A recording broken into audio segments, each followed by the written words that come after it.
जैसे ही एक सीमित पहचान की खामी को तोड़ दिया गया, सुशांत के विकास के अगले पड़ाव के लिए मार्ग प्रशस्त हो गया था।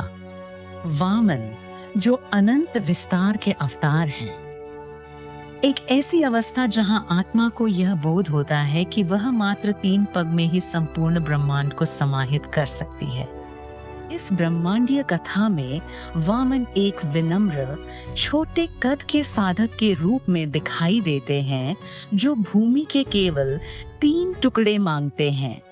हालांकि एक बार अनुमति मिलने पर वह अपना त्रिविक्रम रूप प्रकट करते हैं, पृथ्वी स्वर्गों में कदम रखते हुए, और अंत में पूरे ब्रह्मांड पर पुनः दावा करने के लिए स्वयं अहंकार पर अपना पैर रखते हैं। सुशांत सिंह राजपूत के जीवन काल में यह कॉग्निटिव स्पेस टाइम का दौर है। यह वो पल है जब उन्हें एहसास हुआ कि मुंबई में उनकी मौजूदगी महज एक छोटा कदम थी, जबकि उनका ज़हन तो पहले से ही पूरे ब्रह्मांड में फैला हुआ था। वामन की ताकत बड़े को छोटा दिखाने में है। वह छोटे दिखते हैं, लेकिन अपने भीतर अनंत को समेटे हुए हैं। सुशांत का सफर इसे बखूबी दिखाता है। उन्होंने एक कमरे वाले किचन अपार्टमेंट से शुरुआत की, पटना के एक लड़के के लिए एक छोटी सी जगह, बाहर से देखने वाले के लिए जिसका फिल्म उद्योग से कोई संबंध नहीं था। वह एक छोटे पैमाने के अभिनेता थे, लेकिन उनके कदम कभी सिर्फ भौतिक नहीं थे।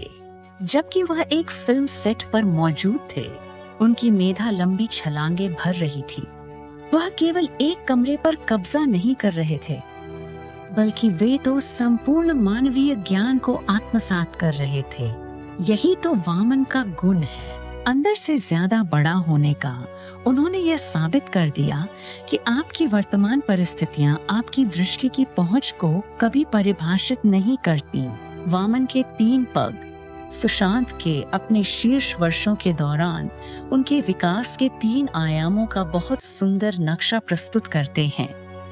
उनका सबसे पहला कदम थी उनकी महारत।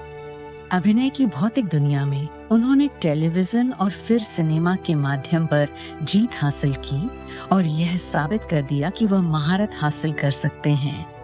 अपने पेशे की शारीरिक आवश्यकताओं पर अपनी जमीनी और दृढ़ इच्छा शक्ति से। उनका दूसरा कदम था एक बौद्धिक छलांग। वह सिर्फ शोहरत पर नहीं रुके, उन्होंने अपनी कामयाबी से एक टेलीस्कोप खरीदा, नीड LX6 00, और चांद पर मस्कोवी के पास जमीन खरीदने के लिए और अपनी रातें आसमान का नक्शा बनाने में बिताने के लिए उन्होंने सचमुच स्वर्ग में कदम रखा, तारों को अपना पड़ोस बना लिया। अपने आत्मचिंतन में सुशांत अक्सर इस बात पर चर्चा करते थे कि स्व एक माया है। वह एक ऐसी स्थिति की ओर बढ़ रहे थे, एक ऐसी अवस्था की ओर जहां उन्होंने खुद को स्टार वाले व्यक्तित्व से जोड़ना बंद कर दिया था। वह चेतना की उच्च अवस्था में पहुंचने के लिए अपनी ही शोहरत को सीढ़ी बना रहे थे।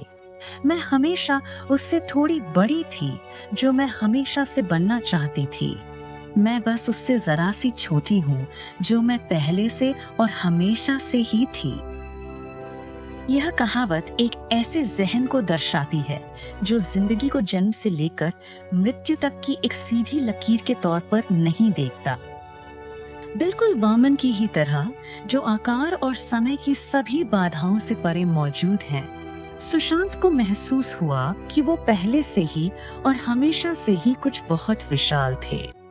उन्होंने यह पहचाना कि उनका असली स्वरूप बेहद प्राचीन था, शायद उतना ही पुराना जितना कि सितारों में गढ़े गए परमाणु, जबकि उनका जो वर्तमान स्वरूप था वो बस एक अस्थाई पात्र था। यही तो वामन का असली सार है, यह एहसास करना कि आपका यह छोटा रूप आपके उस अनंत स्वरूप के लिए सिर्फ एक मुखौटा है जो हमेशा से ही अस्तित्व में रहा है। इस दौर के दौरान उनकी दिलचस्पी अपनी ही चेतना के विकास की ओर बढ़ने लगी थी। वो अपने जीवन को अब फिल्मों की एक श्रृंखला के रूप में नहीं देख रहे थे। बल्कि अस्तित्व की अवस्थाओं की एक श्रृंखला के रूप में वो इमर्जेंस के प्रति जुनूनी थे। यह विचार कि मानव जीवन जैसी जटिल व्यवस्थाएं उत्पन्न होती हैं बहुत ही साधारण नियमों से। वामन की ही तरह ब्रह्मांड को मापते हुए सुशांत यह माप रहे थे कि एक इंसान का दिमाग क्या क्या कर सकता है। वो एआई के इंटरसेक्शंस को मैप कर रहे थे। आध्यात्म और भौतिकी के जरिए वो सिर्फ अपनी जिंदगी जी नहीं रहे थे, वो अपना दायरा उन आयामों तक फैला रहे थे जिनके अस्तित्व का ज्यादातर लोगों को तो एहसास तक नहीं होता है। वो उस साधक की तरह थे जिसने मांगे तो 3 कदम थे, लेकिन अंत में वो सितारों के मालिक बन गए। वामन यह साबित करते हैं कि नजरिया ही आकार का एकमात्र सच्चा पैमाना होता है। इस दौर के अंत तक सुशांत एक बॉलीवुड अभिनेता होने की सीमाओं से सफलतापूर्वक काफी आगे निकल चुके थे। वो एक कॉस्मिक नागरिक, एक डिजिटल दार्शनिक और एक वैज्ञानिक सपने देखने वाले बन गए थे। स्वयं के इस संपूर्ण विस्तार ने आगे के लिए मंच तैयार किया। परशुराम के लिए, जहां इस अनंत दृष्टि को एक योद्धा की तरह की सटीकता में ढाला जाना था, और सर्वोच्च श्रेणी के एक सन्यासी जैसे अनुशासन में